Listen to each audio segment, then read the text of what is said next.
One point एजेंडे पर अपने हलीफों को लाना और सियासी तहरीक शुरू करना सियासी जमातें ही कर सकती हैं।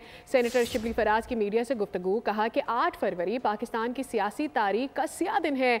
इसके बाद मुल्क में मुसलसल अदम इस्तेहकाम आया, अवानों में अवाम के मुस्तरद करदा लोग बिठा दिए गए। ये लोग अवाम के लिए क्या कानून साजी करेंगे? हुकूमत को अपनी संजीदगी और नेक नियति दिखानी होगी।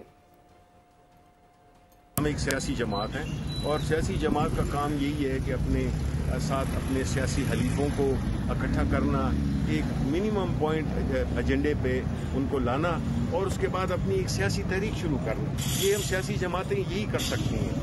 8 फरवरी एक ऐसा दिन है जिसको कि पाकिस्तान की सियासी तारीख में एक स्याह दिन के तौर पे देखा जाएगा और यही दिन है जिसके बाद मुल्क में जो एक अदम इस्तेहकाम आया है, जिनको कि अवाम ने रिजेक्ट किया था, वो उस दीवानों में बैठे हुए हैं। तो जाहिर है कि जब ऐसे लोग बैठे होंगे तो वो अवाम के उसमें हक में क्या कानून साजी करेंगे। हुकूमत को अपनी संजीदगी दिखानी होगी, अपनी गुड फेथ को, अपनी जिसे कहते हैं कि नेक नियति दिखानी होगी।